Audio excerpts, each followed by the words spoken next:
Welcome to the Nazareth University Centennial Podcast.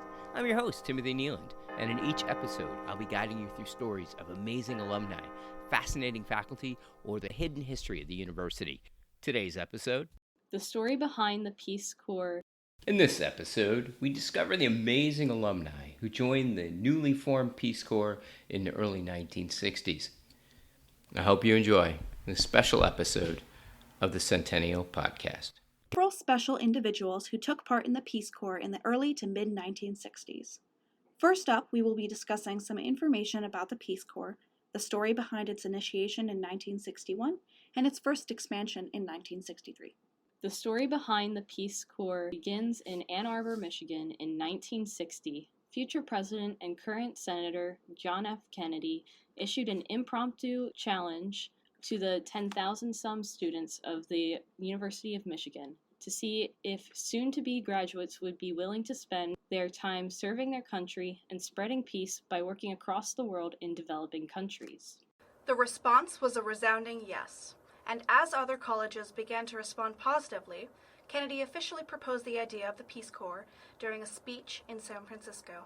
He reiterated the idea on Inauguration Day, and on March 1st, 1961, President Kennedy signed an executive order turning the idea officially into the Peace Corps. By June, future Peace Corps members were already training for deployment in Ghana, Tanganyika, now Tanzania, and Colombia. Just a few weeks after the first group of volunteers touched down in Accra Airport on September 22nd of that year, the Peace Corps Act was signed by Congress. However, it is under minor debate that the Peace Corps was fully the work of President Kennedy. In January of 1960, a year before Kennedy's first speech on the topic, Congressman Henry Royce and Senator Hubert Humphrey proposed a bill very similar to the future Peace Corps that was later launched during the Kennedy presidency. The three primary goals of the Peace Corps are as such: to provide a skilled workforce for third world countries, spreading American ideals and democracy, and increasing American understanding of people in third world countries. It hoped to use these goals to, as a 1988 Nazareth student Vicki Chamberlain quotes, to allow for varied cultures to work together for the betterment of human welfare and personal worth. The requirements for volunteering are as such: an American citizen and individual over the age of 18 with a 4-year degree who is willing to set aside 2 years for Corps membership. Married volunteers are allowed with the stipulation that there are 2 potential positions available in the same location. The selection process also prefers applicants with previous world experience, those who are bilingual, and those who have technical skills. Confidence, practicality, ingenuity, and common sense are also necessary. Typically, only 1 of 4 applicants are selected, and 28% of volunteers are unable to complete the full 2 years. The process begins with an intensive training program hosted by leading universities within the U.S. Potential volunteers spend approximately 2 months studying subjects like leadership, internal understanding, and human relations, as well as language, culture, and world politics. Volunteers slated to teach will learn math, chemistry, physics, biology, and so on and so forth.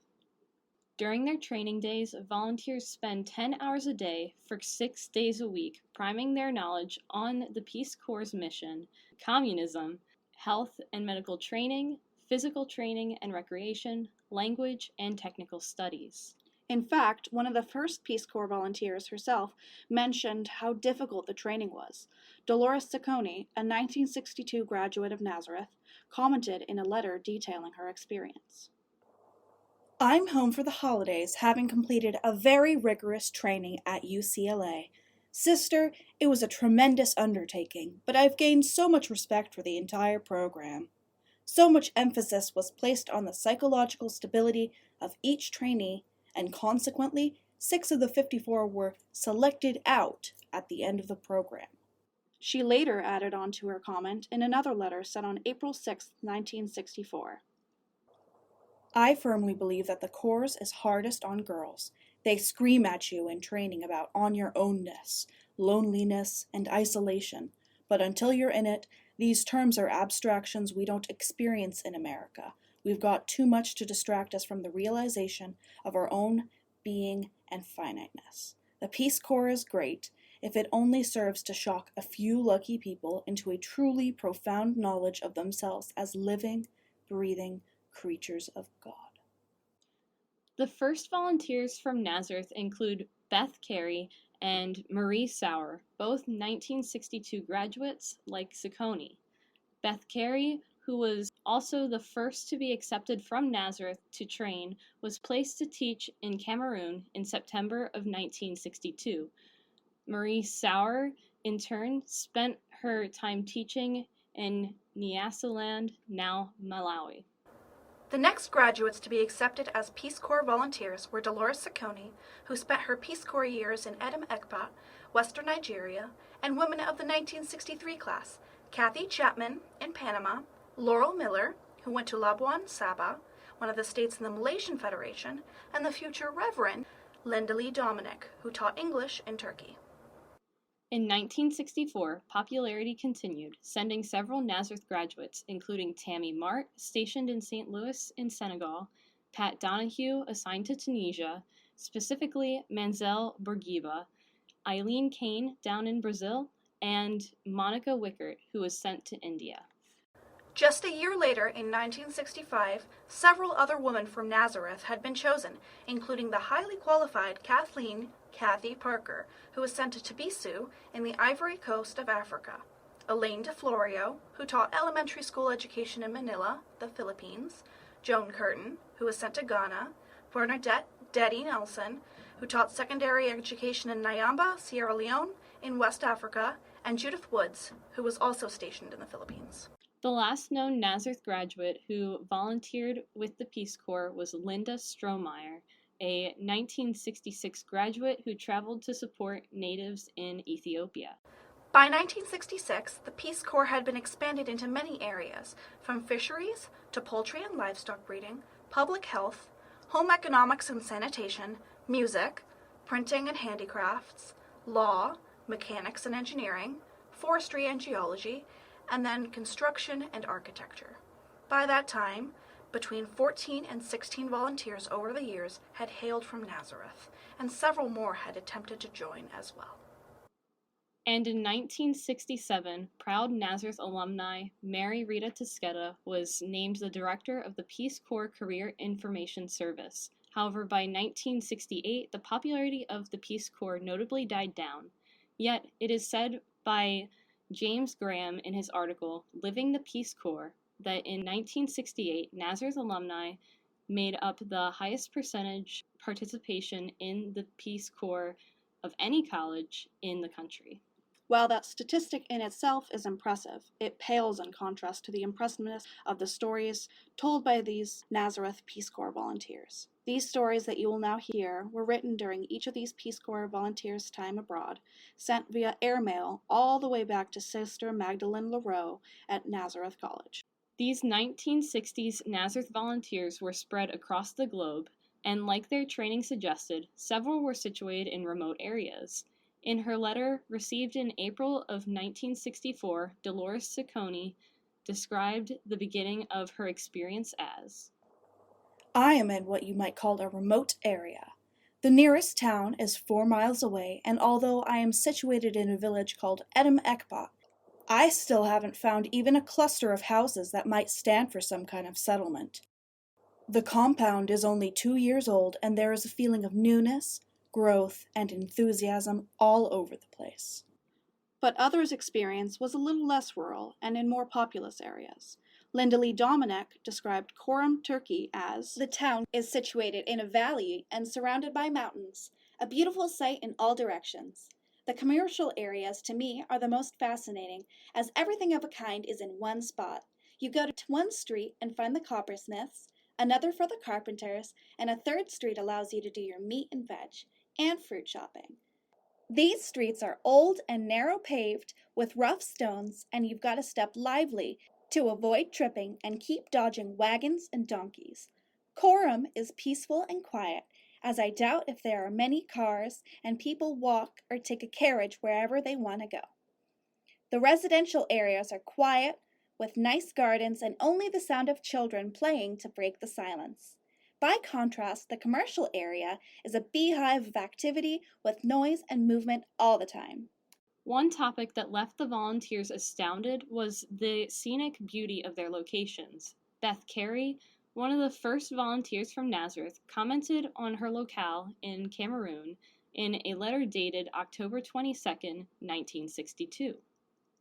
Small Sapo is about 1 mile from the coast, yet it is about 2,400 feet above sea level, right on the slopes of Mount Cameroon. It is usually quite misty but beautiful nevertheless. Everything is a vivid green. Usually it has just rained, and there are lots of red and yellow flowers everywhere. When it is clear, I am able to view the sea from my porch, from Douala on the east to Fumando Po on the west.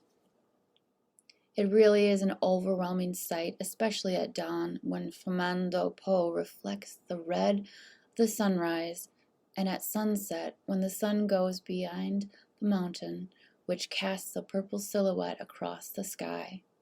I have never seen anything like it. In her experiences in Turkey, Linda Lee Dominick's words could only hope to describe the transcendental beauty.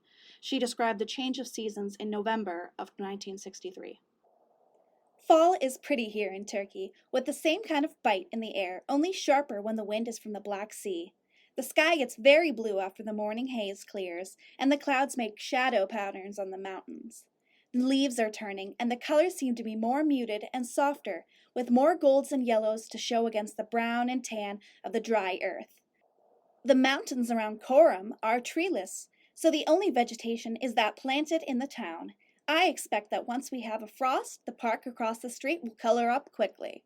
We're told the weather will last like this into December, but after that there will be endless rain.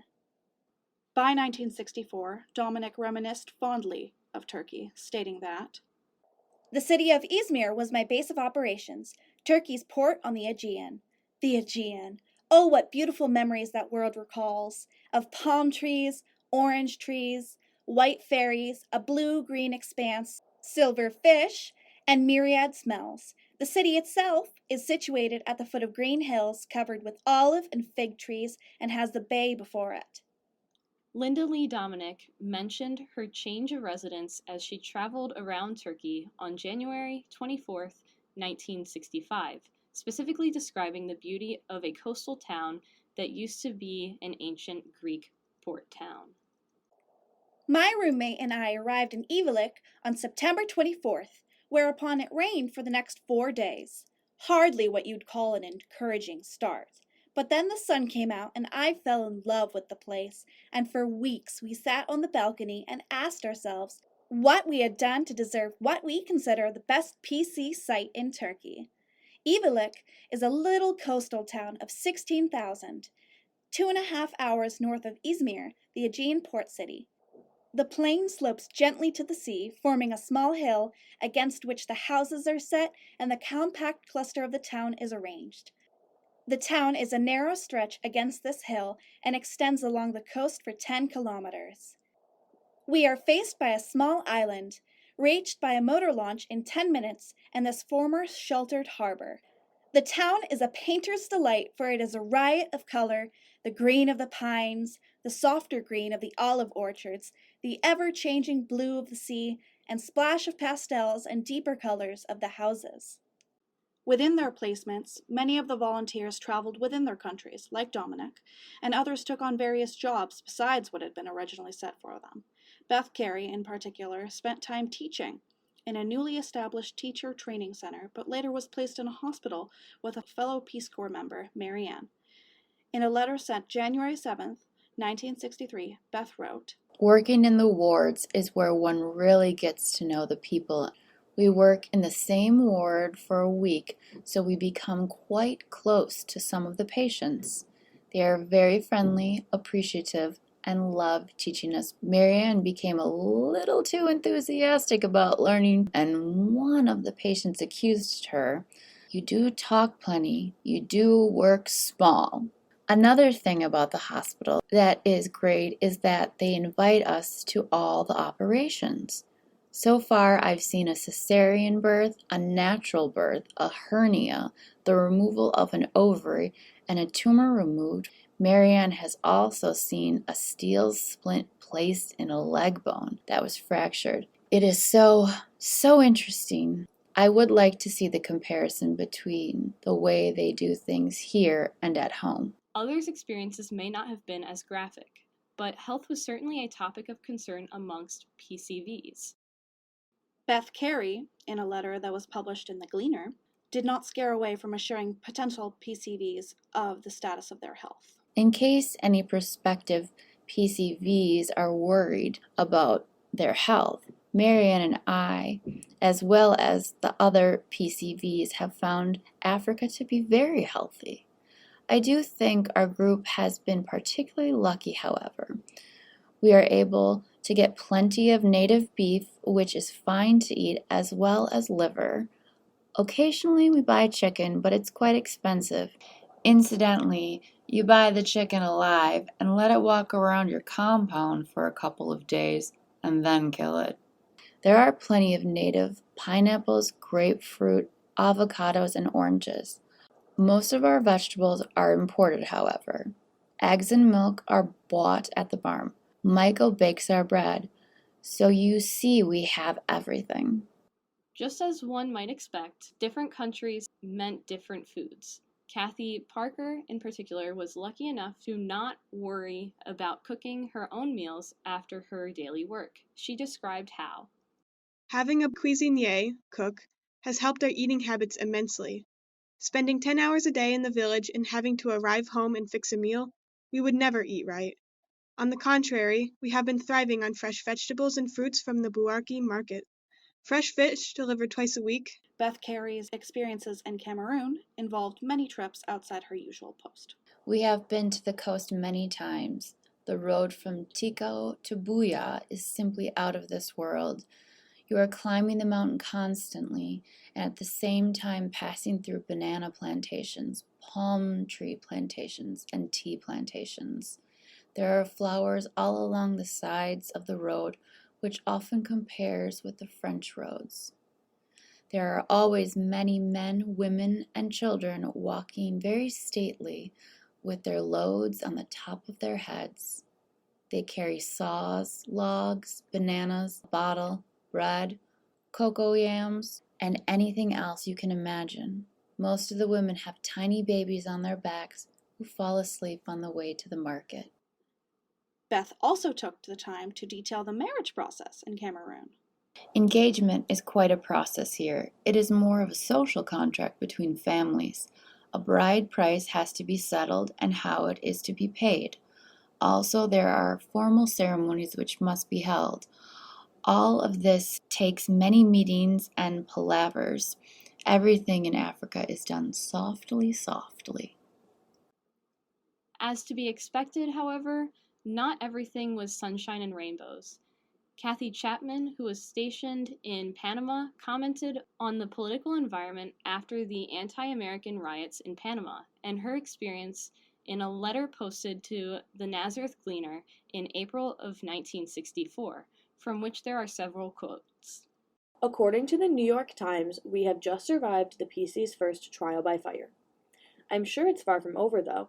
For instance, we are sitting tight right now because a big student congress opened in Santiago this morning. Santiago is our nearest city and used to be sort of a base of operations, but it's not too safe right now. The Congress's motto is sovereignty or death, and it will be a communist field day. I can honestly say that I know what terror is now, I think. Most of the PCVs were evacuated from their posts for a couple of weeks, and none suffered any real physical harm, though some were stoned and some had things stolen. All I got was a dead rat. Only one PCV chose to go home. All in all, I guess the only real harm done was to morale. It's hard to have to listen to all those things about the U.S., and it's hard being so alone in a hostile country. Lee Dominic. There is a tradition of hospitality deeply ingrained in the Turkish people. I have never been treated more kindly by total strangers in my whole life. These people have little in the way of material wealth. Yet the most often used word is buyurun, which roughly means begin to eat, help yourself, have some, etc. It is really moving when a peasant woman standing next to a wagon full of children holds out her apron to you and says, "Buirun," because you know it probably took her all afternoon to pick that fruit for her family. You are a stranger and a foreigner at that, but this makes no difference to her. The generosity of people is all the more meaningful because of their own situations. Just a few years later, Kathy Parker's letter from December of 1965 detailed how she and her fellow Corps women were greeted. I can only say that our reception among these people has been truly warm in the most rewarding in many small ways. Like our other mobile foyer friends, Roma and I have been given Baole names. Mine is Ahu, hers is Akisi. We tried our strength at pounding fotu, our talent at spinning thread from raw cotton, and a woman has even offered to teach me how to carry things on my head. Kathy Parker could not say a negative word. Yes, this is my second and last Christmas here in the land of eternal sun, and, as the saying goes, much water has flowed over the dam in the 12 months which have passed since the last time.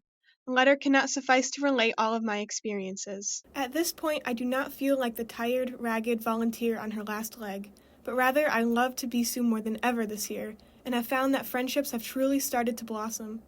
I still believe that I have the nicest people in the country to work with. Dolores commented on the behavior of the girls she was teaching. I have never seen such happy, uninhibited girls anywhere. And the politeness and respect they show the teachers, while typical of that in all Catholic schools, is really dominant here. I just love the whole place. Beth Carey also wrote about teaching in a letter on October 22nd, 1962, describing her experience at the brand new teacher training center in Small Sapo. My pupils are darling. I have 64 experienced teachers, 56 men and 8 women, all of whom are lots of fun to teach, kind, enthusiastic, and well-behaved. I'm sure I must have the perfect setup. The school is a grade 2 teacher training center, which means it is preparing teachers for teaching standards 5 and 6, approximately 6th and 7th grade. It is a 2-year course, and these pupils have almost finished their first year.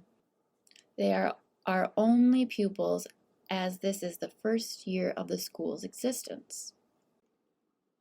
During the time that Marie Sauer spent teaching in 1964, she not only was able to contribute personally to her Peace Corps country with her art, but teaching concepts as well. I have been doing a little bit of artwork. The map in the December issue of The Volunteer of Nyasaland is my work, although a cartoon I did wasn't put in. I also taught a little art during activities period, which is an hour and a quarter in which the teacher has to keep an unwilling class amused. To the school's worst class, I put a color wheel on the board and proceeded to explain what one can do with the primary colors. The reaction was a disbelief, which stimulated a great deal of discussion. I think that one of the biggest difficulties facing volunteers is adjustment to the level of teaching standards in these countries. Those equipped with degrees suddenly must find enormous satisfaction in teaching the simplest principles. The most ordinary idea becomes a challenge to convey, especially in the lower forms where there is a definite language problem, despite the fact that teachers and students are supposed to speak the same language. Many volunteers seem to come with the idea that they will be conducting college seminars. Kathy Parker elaborated on this concept further in her letter on June 9, 1966. Yes, it's been an uphill battle all the way this year. The most important thing we have learned, I feel, is that to get cooperation of the whole village, you have to show them from the start that you are stronger than they are. It is very hard to do. If you back down or do not follow something up, the villagers just sit back and say, "Well, I've scored another victory." We found that a certain amount of is the only thing that is going to change them. Otherwise, you are caught up in their inertia. So much of your success rests on the respect and confidence the villagers have in you after seeing you in action for a long period of time, even though this time may seem too long for you. In a job such as ours, which directly involves social change, success is very hard, if not impossible, to measure. Habits of centuries will not be changed in 9 months, and with the amount of work that must be done and the long road which lies ahead, one can easily get discouraged if the right perspective is not adopted and understood. For my part, I feel that the whole effort is only a tiny beginning, but worthwhile in the sense that there must be a beginning. Successes came in small ways, such as getting 1 or 2 women to take their sick child to the hospital. Kathy Parker became very involved in the Peace Corps programming, electing to train new volunteers in health education, and later co-led a conference on child survival in Africa in March 1988 in Yamoussoukro, Ivory Coast. Bernadette Deddy Nelson, later Hunter, owned a publishing company in Canada and wrote books to inspire families to create traditions. She married another volunteer who she met in Lagos, Nigeria, and even named her daughter Sarah Leone to commemorate her beloved experience. Monica Wickert, later Andrews, served as a community health nurse in Monroe County, teaching various skills like nutrition and health. Kathy Chapman, later Tickner, taught English at a community college in Florida, as well as worked at a Red Cross clinic, and has adopted a godchild in Rio de Jesus in Panama. The Reverend Linda Lee Dominic stayed on her mission by encouraging members of the Unity Church in Syracuse to build community of love and peace. Dominic believed that the Peace Corps was the most important experience of her life. Dolores Ciccone continued to be active with international relief in Africa and raised 4 children, including 2 sons, 1 adopted, and 2 foster daughters from Vietnam. We will end today with her 1989 quote as she spoke towards herself and her husband in a later interview. The Peace Corps experience ruined us in many ways. We can't shut out the pain in the world. We can't be complacent. We know what we have done in the past to help, and we know what we can do in the future. We can help people feed themselves. Education, not guns, will save the world. Thank you, as always, for listening. A special thank you to the Nazareth Archives, specifically Deborah Janettos, for all her gracious help in doing this research. Thank you to our readers for today, Madison Darrell and Julia Lauer, as well as our voices, Caroline Johnson, Raina Rose Gaston, Savannah Jabor, and our graduate readers, Julia Lauer and Tina Starr. And, of course, our thanks to the listener. If you like what you hear, let us know. You can call us at 585-389-2649 or email us at publichistory@naz.edu. Also, feel free to like us and review us on Apple Podcasts, Spotify, or wherever you listen to your podcasts.